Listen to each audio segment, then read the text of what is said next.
ya. Jadi selalu ya di mana-mana perusahaan pasti karir itu, karena kan memang itu juga kebutuhan organisasi karir itu.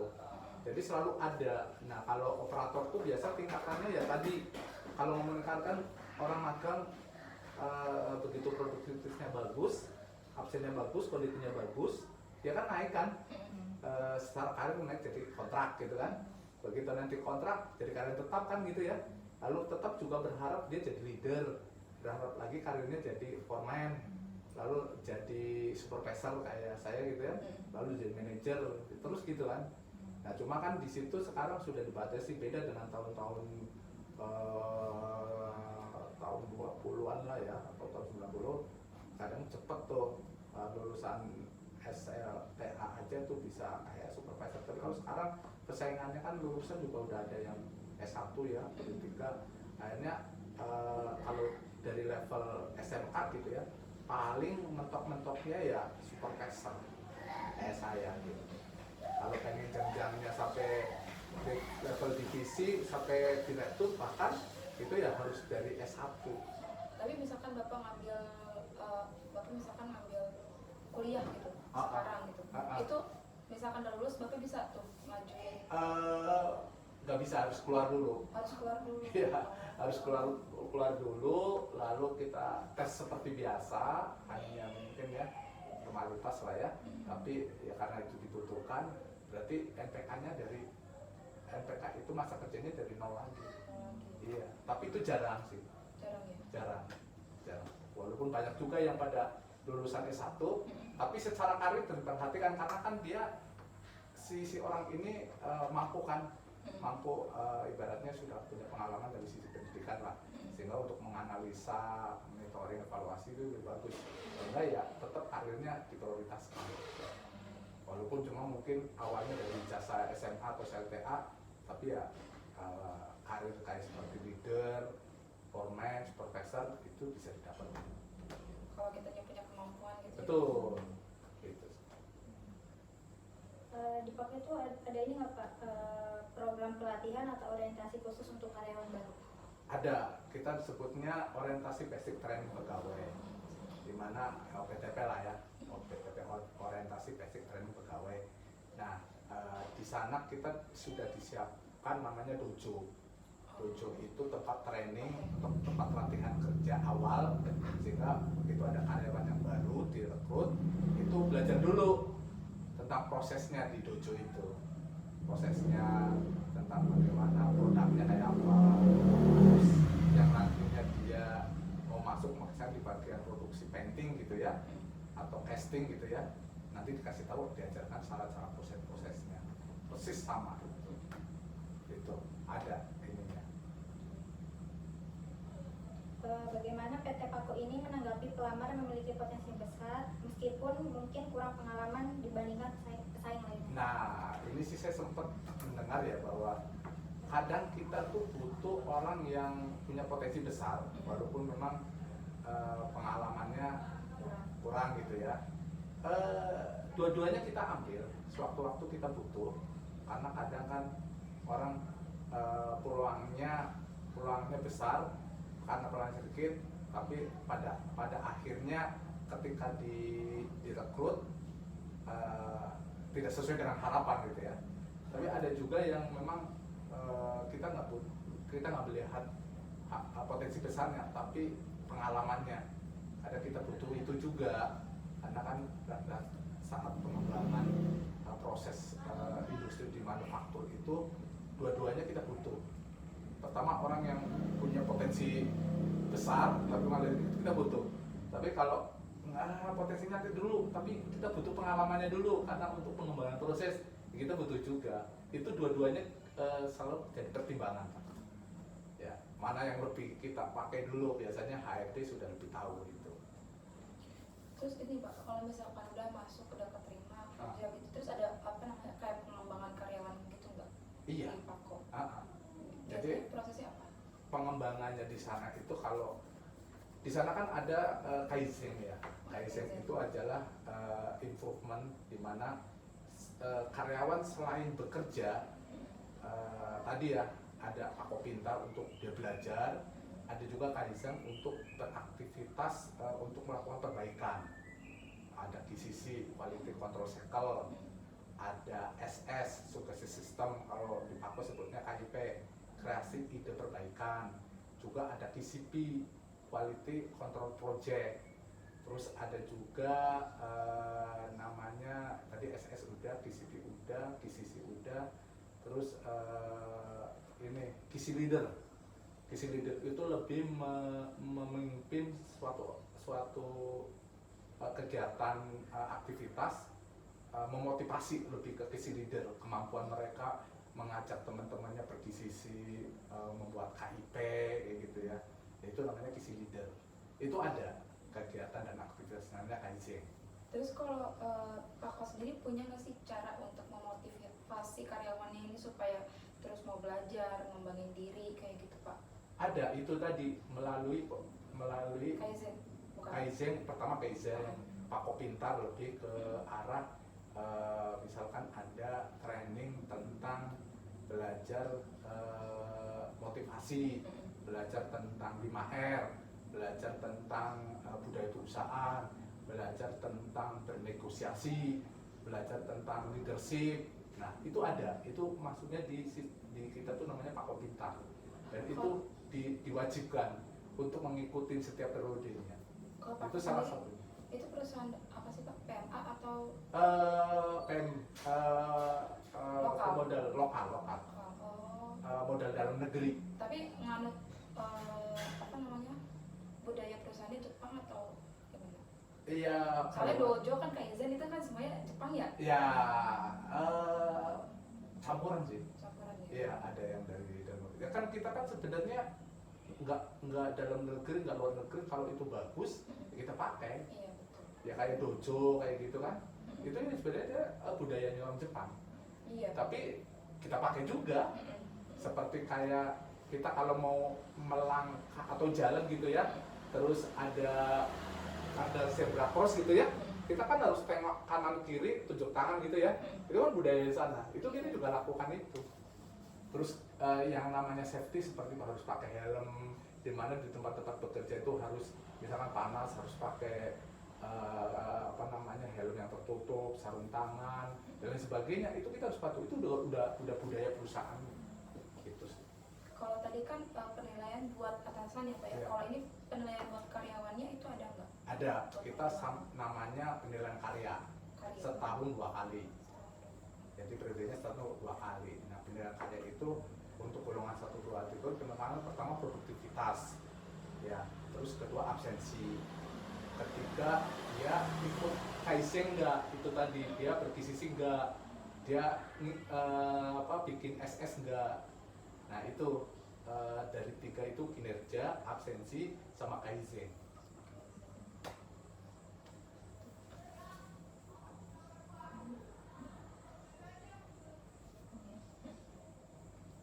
Bagaimana Bapak menilai pencapaian karyawan dalam mencapai target bulanan? Di kita tuh penilaiannya nggak individu ya, kita menilainya secara keseluruhan karena kerja kita teamwork, sistem kerjasama tim ya. Ya kalau melihat bulanannya ya kalau kita targetin misalkan target kita 200.000 per bulan gitu ya. Kalau kita capai 200.000 ya itu bagian dari kita semua, termasuk yang support-supportnya. Tapi kalau melihat individu sih lebih ke arah penilaian yang sifatnya penilaian seperti individu. Contoh misalkan dinilai dari absensi dulu, si A ini ternyata banyak nggak masuk, berarti kan kondisinya nggak bagus dari sisi absensi.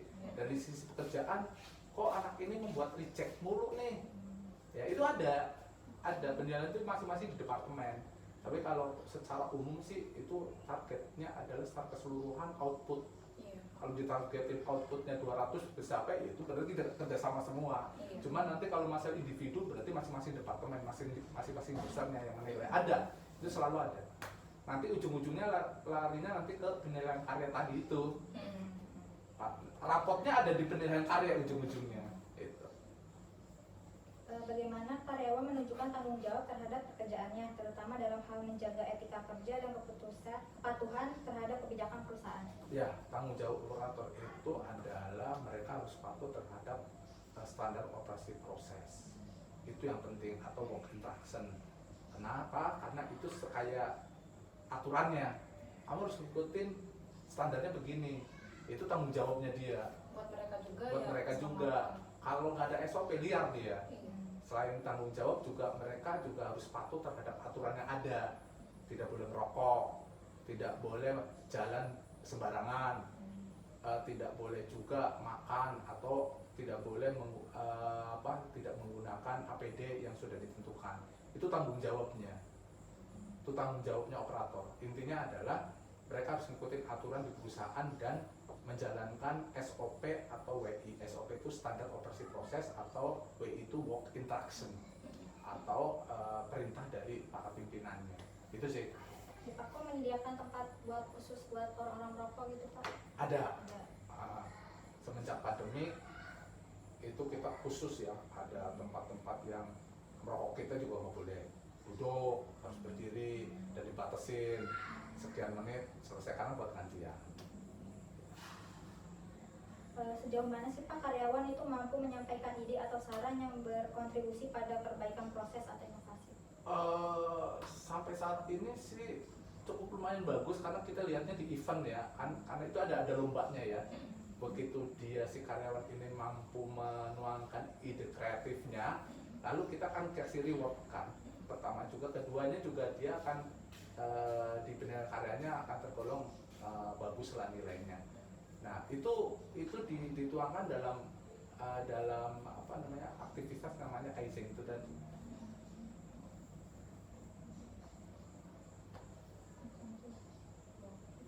Bagaimana karyawan menjaga motivasi dan semangat tinggi terutama dalam menghadapi tantangan yang berat? Motivasinya ya, Iya. karyawan sih kalau ngomongin tantangan berat, motivasinya gajian tetap harus jalan terus ya, nggak boleh telat gajian. Terus biasanya sih buat karyawannya itu ya, untuk golongan 1, 2, 3 yang penting ada lemburan gitu ya. Jadi kadang-kadang motivasinya rendah gitu. Ya selain kondusivitas ya, selain dari para pimpinan-pimpinan yang juga harus menggaumi ya, harusnya sebagai leader juga sebagai pimpinan yang baik, itu juga motivasinya mereka akan baik. Apalagi kalau menjelang kayak ini akhir tahun, mendengar bahwa bonusnya gede, itu motivasinya pasti semangat. Atau besok gajian, jadi semangat. Tapi gajiannya masih lama, kadang kendor. Tapi bukan itu sih, tapi lebih suasana kerjaan yang kondusif, yang mereka pasti motivasinya tinggi. Apalagi tidak ada komplainan, tidak ada masalah dengan apa-apa, itu pasti menghasilkan, karena harapannya mereka bekerja untuk mendapatkan penghasilan kan ya gitu. Apalagi keberlangsungan perusahaannya, itu sih lebih kalau perusahaannya kita nggak bantu dengan baik, perusahaannya tutup kan rugi juga. Itu salah satu motivasinya, karena pengen bekerja dan mendapatkan penghasilan. Itu kunci utamanya, motivasi mereka.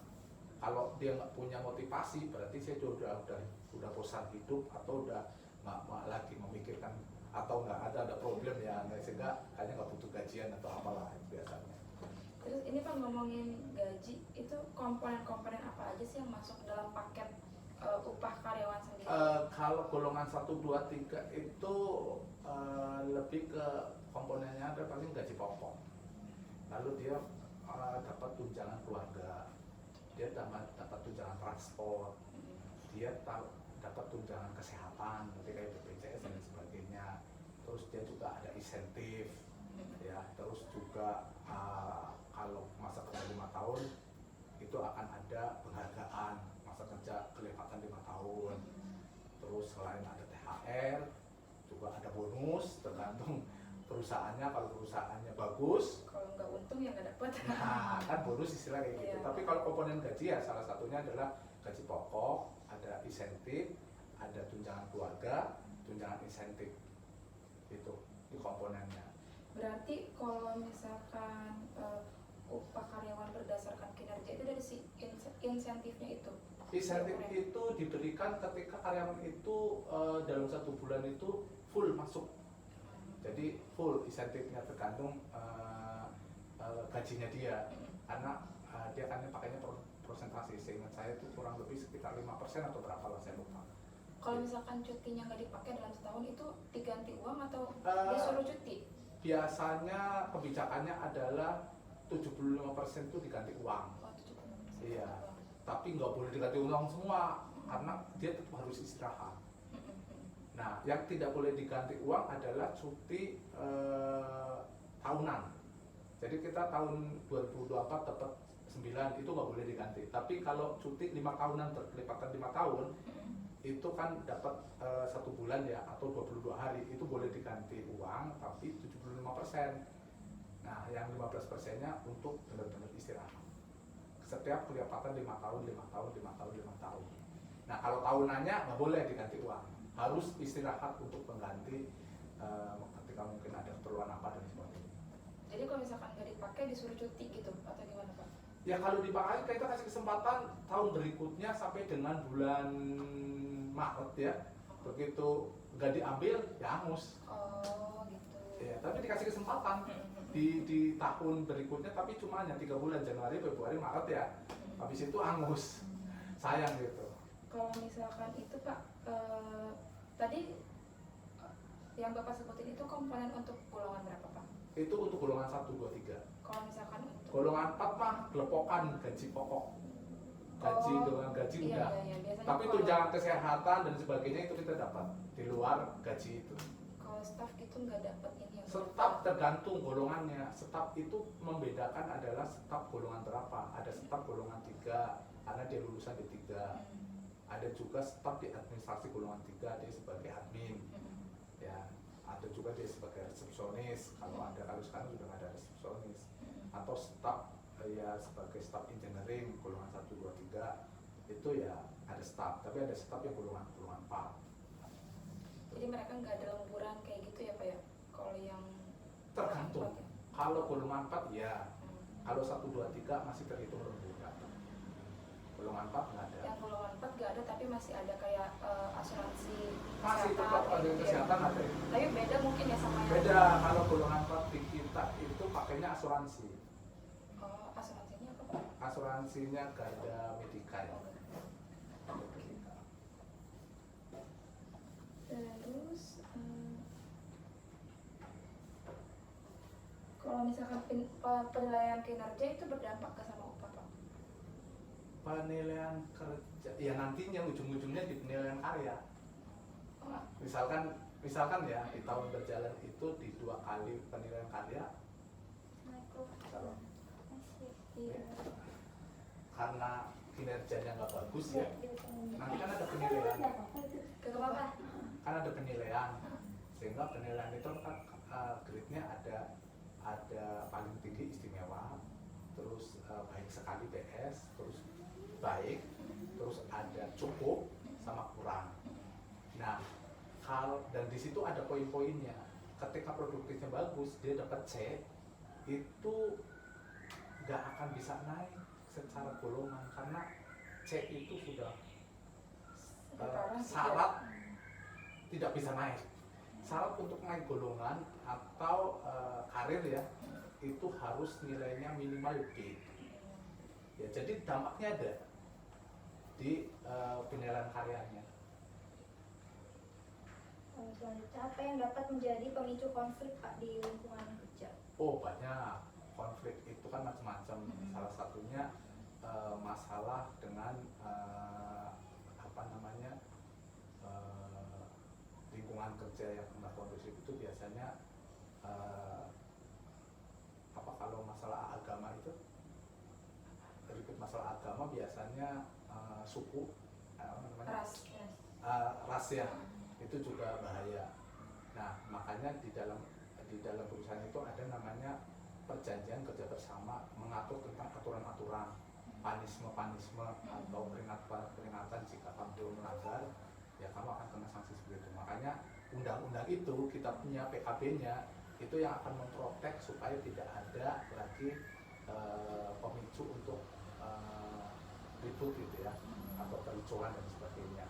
Potensinya ada, makanya tetap kita mengacu kepada perjanjian kerja bersama awalnya. Tidak boleh melakukan keributan, tidak boleh memprovokasi, apalagi terkait dengan kejahatan ya, seperti narkoba, membawa senjata tajam, atau dia pokoknya di luar aturan perusahaan dan itu melanggar ya kita kasih punishment. Aturannya sudah ada dicatur di dalam perjanjian kerja bersama. Potensinya pasti ada. Kalau kita nggak protek bahaya. Apalagi sekarang kan di Pakok itu juga adanya whistleblower. Whistleblower itu lebih ke integrity ya. Kalau melanggar ya siap-siap. Salah satunya penipuan, salah satunya korupsi, salah satunya ya membocorkan perusahaan. Nah, itu kami walaupun ada PKB tapi whistleblower itu diberlakukan di Pakok. Apakah ada kebijakan atau langkah-langkah tertentu yang dapat membantu mencegah pemutusan hubungan kerja? Langkah-langkah agar tidak terjadi Mencegah pemutusan hubungan kerja.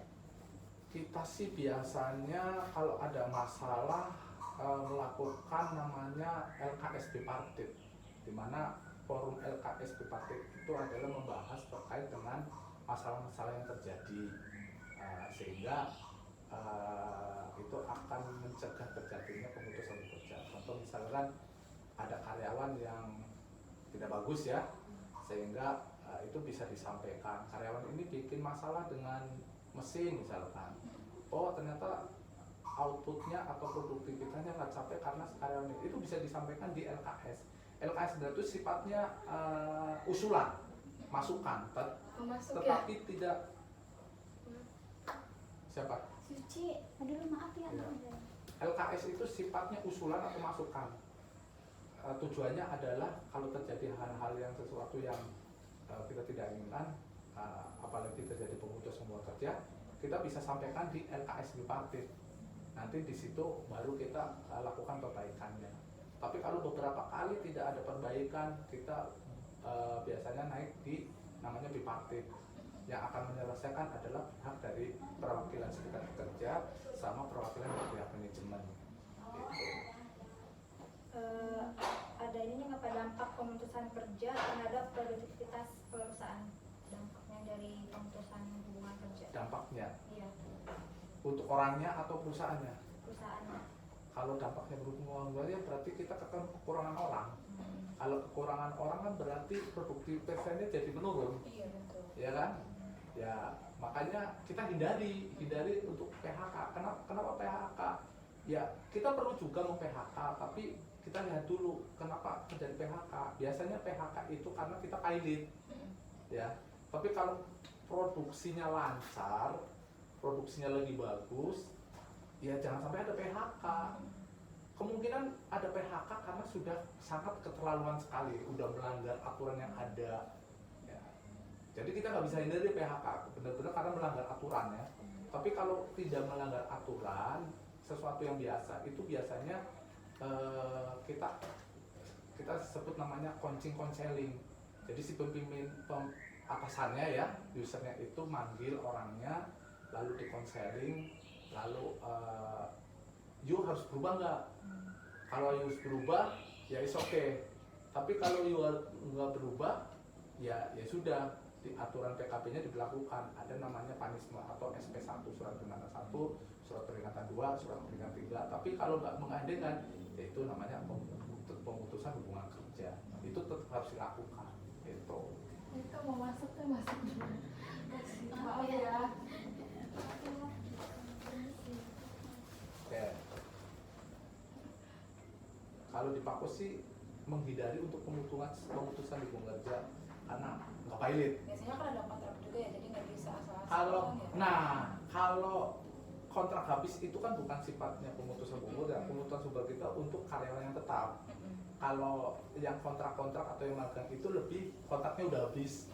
Karena kenapa habis? Nggak diberlanjut karena yaitu produktivitasnya nggak bagus. Tapi kalau misalkan kontraknya masih panjang, Iya. tapi anaknya tuh karyawannya tuh udah nggak bisa ditolerir lagi gitu pak perlakuannya, itu gimana? Biasanya kita kasih kesempatan dulu untuk kita mutasi dulu atau dirotasi di tempat yang lain. Kasih kesempatan dulu karena Siapa tahu lingkungannya ya nggak cocok. lingkungannya nggak cocok, ternyata di tempat lain bagus. Nah, kita coba dulu itu.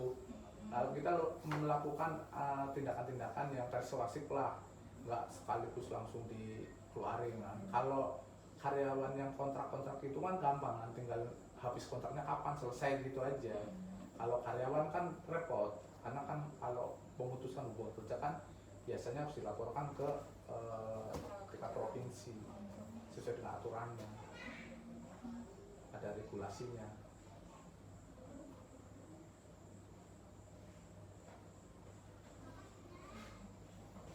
Kalau ini ada nggak Pak, apa namanya, langkah-langkah yang diambil untuk meningkatkan kesejahteraan karyawan? Oh, kalau itu selalu lah ya, karena itu kan pastinya harapannya semua karyawan ya untuk kesejahteraan ya. Ya harapannya pertama untuk bagaimana supaya kesejahteraan meningkat, ya kita harus sama-sama bekerja sama untuk meningkatkan produktivitas, itu yang pertama. Lalu kita juga bagaimana seefisien mungkin proses kita supaya tidak terjadi pemborosan, ya kan? Kalau nggak boros kan artinya kita juga hemat biaya kan. Coba kalau terjadi pemborosan, misalkan tuh peleknya reject, peleknya repair, ada proses-proses tambahan kan. Nah itu juga menghindari hal itu supaya produktivitasnya naik, sehingga kalau produktivitasnya naik, kita jualannya laku, untung gitu ya, artinya kan kita juga pastilah nggak mungkin perusahaan diem, pasti kita ya salah satunya bonus pasti akan lebih baik. Lalu permintaan teman-teman terkait dengan misalkan tunjangan-tunjangan yang lainnya misalkan dinaikkan, atau biasanya kan kita sebutnya FASBEN ya, fasilitas benefit ya. Itu pastinya kalau perusahaannya perusahaannya bagus, produknya bagus, untungnya gede, pasti itu juga naik. Pasti dalam satu periode ketika PKB itu dibuat, pasti mereka akan minta naik seiring dengan inflasi gitu kan. Iya. Nah, mungkin nggak naik, pasti mereka nuntut kenaikan. Tapi kita sekarang ya iya. Kalau sekarang kan naik sekian, mereka pasti demo kan. Oh ya karena kan ya itu tergantung masing-masing perusahaannya. Kalau perusahaannya maju, bagus produktivitasnya, untungnya besar, ya tidak menutup kemungkinan pasti yang punya saham juga, oh ya sudah ini waktunya kita naikkan. Artinya kesejahteraannya tambah naik. Itu sih. Intinya adalah produktivitasnya bagus. Bagaimana peran teknologi dalam menghadapi tantangan manajemen sumber daya manusia di era Ya, globalisasi? sekarang kan sudah mau masuk di 4.0 ya, dimana teknologinya semua mengacu ke digitalisasi. Kita coba mulai dengan menerapkan itu di salah satunya yang tadinya kita itu kalau mengajukan form itu kan masih pakai tulis-tulisan tuh. Ya artinya sekarang cukup dengan digital. Kita namanya programnya, aplikasi namanya Pakoku. Sehingga ya ada aplikasinya, sehingga kalau mau cuti kayak bapaknya mau cuti nggak perlu lagi nyari formnya, tapi cukup dengan melihat Pakoku, buka NPK-nya berapa, passwordnya berapa, lalu ngetik di situ kapan harinya, cukup. Lalu kita mau mengklaim misalkan tunjangan kacamata, misalkan tunjangan berobat, cukup dengan di situ, nggak perlu lagi nulis-nulis. Kita mau pesen ruangan meeting misalkan kalau orang-orang staff itu ya, manajemen, cukup dengan booking dulu di ruang meeting, di aplikasi, semuanya itu tertuang di situ. Itu udah mulai masuk di era digitalisasi. Terus meeting-meeting juga kalau kayak pandemi kemarin kan kita nggak perlu kan, karena larangan untuk saling bertemu, ya kita cukup Zoom meeting. Tapi kalau jarak jauh kayak sekarang manajemen masih diberlakukan pakai Zoom itu karena ada bukan karena ada, karena plannya jauh-jauh ya, pakai mobil, pakai motor kan nggak harus mengumpulkan dari situ, ya kita gunakan Zoom meeting kayak gitu. Jadi mulailah, termasuk juga mesin-mesin yang dimana kayaknya untuk tahun ke depan tuh jangan pakai orang deh, karena kalau pakai orang tuh bahaya. Ya kita pakai sistem otomatis. Udah ada rencana untuk ke situ? Iya pastinya ke arah sana, tapi kita juga melihat kalau semuanya mesinnya di otomatis, ada karyawan yang kasihan. Jadi ya kita memikirkan juga dampak dari orang-orang yang masih butuh pekerjaan secara manual. Kalau semuanya dibikin otomatis, ya kita semua nggak ada. Paling cuma ada tenaga ahli. Jadi kita tuh kolaborasi lah. Teknologi 4.0 itu kita terapkan, digital cleaning kita udah mau ke sana. Kajian juga kita nggak perlu lagi dulu modelnya ini, cukup dengan lihat di ATM gitu, kayak gitu. Itu sih. Buat orang yang gaptek itu Pak, yang nggak teknologi itu HP-nya kurang support. Nah, kalau dalam gaptek kan itu era tahun 80 90, bahkan kalau sekarang orang kayak saya juga kan ya sedikitnya walaupun nggak gaptek amat sih, tapi masih bisa lah buka-buka PowerPoint, buka-buka Excel gitu ya. Ya itu juga ada pertimbangan sih memang, apalagi kalau sekarang teknologinya sudah mengarah ke situ ya HRD pasti ya tadi pada saat merekrut pertanyaan yang sering ditanyakan sudah punya kemampuan apa nih? Kalau komputer apa? Excel kah? Word kah? PowerPoint kah? Kayak gitu kan? Nah itu sering ditanyakan itu. Berarti aku melihatnya tuh aku perusahaan Indonesia tapi udah ini ya cukup maju ya, kayak apa udah setara lah gitu sama perusahaan-perusahaan Jepang gitu ya Pak ya? Ya kebetulan juga kan kita lisensinya kan dari mereka ya, dari Jepang kan, karena kan itu kan larinya dari Astra Internasional kan. Si Paco itu kan grupnya Astra, membernya Astra. Kalau ngomong runutnya Astra itu si Paco itu adalah lebih ke cucunya. Jadi si Paco punya bapaknya namanya Astra Topat.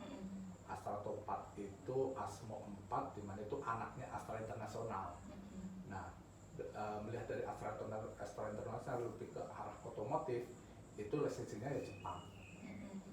Jadi ya kalau ngomongin ya kan sesuai dengan visi dan misi kan menjadi pemain atau perusahaan yang skala ASEAN ya atau internasional yang memproduksi pelek yang cukup bagus lah, bisa dikenal di Asia Tenggara, ASEAN maupun di internasional. Dan kita juga ekspor ke Malaysia, kita juga ekspor ke Jepang gitu ya. Nah itu ya juga kalau boleh dikatakan udah skala internasional. Ini Pak, pertanyaan terakhir. Dalam menghadapi ketidakpastian ekonomi global, bagaimana PT Paco mengelola aspek-aspek MSDM seperti penggajian, kebijakan tunjangan, dan program insentif untuk meminimalkan dampak pada karyawan? Terkait dengan, coba diulang lagi. Dalam menghadapi ketidakpastian ekonomi global, bagaimana PT Paco mengelola aspek-aspek MSDM-nya gitu Pak? Ya kalau terkait dengan ketidakpastian sih sebenarnya kita kembalikan ke aturan awal ya. Misalkan tahun depan kita akan mengalami krisis moneter gitu lah ya. Iya. Nah biasanya yang diutamakan oleh si Paco itu adalah karyawan-karyawan yang nanti akan dipertahankan. Untuk bertahan adalah mereka mencoba untuk mengelola keuangan yang ada, yang diterima saat ada, terutama yang berdampak ada di golongan 1, 2, 3. Begitu krisis moneter misalkan yang amit jangan terjadi, pastinya kan nggak ada lemburan, dia cuma dapat gaji pokok doang. Nah itu mulai tuh manajemen mulai memberikan kayak training, motivasi. Nah, salah satunya adalah mengelola terkait dengan keuangan. Mulailah jangan hidup konsumtif, mulailah belajar menabung, mulai meninggalkan kebutuhan-kebutuhan yang harusnya tidak digunakan gitulah ya. Mulai dari situ biasanya ada himbauan, lalu kita coba mulai kreatif. Paco itu sendiri menghadapi seperti itu, apa yang bisa kita efisienkan, bahasanya sih cost reduction ya. Salah satunya kalau proses, karena kita prosesnya udah turun ya, jangan bikin rework, jangan bikin reject, jangan bikin repair. Nah itu kan yang mubazir, yang sia-sia, yang mengulang proses sehingga keluar kos kan. Iya. Nah, biasanya mengantisipasi. Jadi benar-benar efisiensi segala orangnya juga ya. Mungkin dari sisi fasilitasnya ya juga ya kayak kemarin pandemi kan, biasa kita diberikan baju setahun sekali, ya baju kalau masih bisa pakai deh kayak gitu kan gitulah. Sepatu kalau masih bisa dipakai, pakailah kayak gitu. Ya kayak gitu-gitulah antisipasinya. Terutama dari di sisi efisiensinya si Paku itu benar-benar melakukan, kalau kasarnya perutnya di pinggangnya yang kenceng gitu lah, sehingga kalau lapar pun nggak terasa. Oh ini Pak, aku tadi mau nanya lupa. Kalau Pak Kos sendiri selain eksternal ya perekrutan karyawannya, itu ada nggak yang dari internalnya gitu? Eksternalnya kan berarti kerjasama dengan dinas ya. Iya. Di internalnya saat ini ada, tapi orang-orang yang berpengalaman sih lebih. Contoh misalkan ada suatu departemen yang saya butuh analisis dan berpengalaman sekian tahun, biasanya si HRD akan nyari tuh, Pak perlu ya tetap mungkin pakai job fair, tapi nanti dipanggil secara personal, lalu dia di tes di internalnya, nggak perlu harus ke dinas tenaga kerja dan sebagainya. Biasanya gitu ada, itu kita butuh itu karena seorang yang berpengalaman biasanya dites langsung praktek kan ya. Iya. Dilihat dulu kemampuannya, skillnya, lalu seperti apa, dan kalau dia cocok sesuai dengan kriterianya yang kita user, ya biasanya diterima. Itu sih. Kalau dari eksternal cuma dari Islam atau pakai dari PKK atau yayasan atau apa? Kita kan dulu waktu aturan mainnya masih ya, karena sebenarnya sudah dihimbau dari lama sih ya, kita pernah merekrut di daerah Boyolali, daerah Klaten, makanya begitu dihimbau oleh dinas Tenaga Kerja dan Transmigrasi, nggak boleh, kita perlu tes dulu di Karawang. Ya akhirnya ngikutin aturan, ada job fair segala apa di info lokal Karawang. Ya, jadi masuk di situ karena harus ngikutin itu. Kalau enggak, pada saat diterima lalu pelaporan apa sih dilihat gitu. Wah ini kok banyak kan orang Jawa ya, kita diingetin, kita gor maksudnya. Nggak bisa kayak gini aturannya, ya kita ikutin lah. Itu sih. Cuma memang ada kelemahannya karena kita banyak terkutuk di Karawang, ternyata dalam tanda kutip produktivitasnya nggak bagus. Kadang orang-orangnya males-malesan gitu kan, menang-menang di daerahnya kali ya, dibandingkan dengan orang Jawa serkep-serkep lah bahasanya. Tapi enggak semua, ada juga yang bagus. Tergantung juga masa kerjaannya kan, kerjaan ada yang ringan ada yang berat. Kayak di Paku itu ada kerjaan yang berat, itu namanya melting chip. Dia kan panas suhunya, nah si bapaknya ini juga di melting casting, tapi bukan melting chipnya. Ya artinya mungkin orang itu nggak biasa panas-panasan, begitu masuk ke jadi panas ya, itu yang membuat turnovernya tinggi. Sehingga aduh baru aja kemarin kerja terus sudah keluar ya. Kerugiannya apa? Kerugiannya baju, sepatu, kan nggak mungkin udah dipakai sehari dua hari terus kita ambil lagi dikasih ke orang. Maksudnya itu akan costnya, biaya yang kebuangnya kait dengan turnovernya karyawan ketika masuk ternyata beberapa hari sudah keluar. Itu sih. Kita makasih banyak ya buat waktunya ya Pak ya. Aku sebenarnya masih banyak yang mau ditanyain, cuman jam 8 aku bawa motor mau dipakai adik aku. Oke. Kasih apa ada waktunya? Anaknya di NBC bagian apa?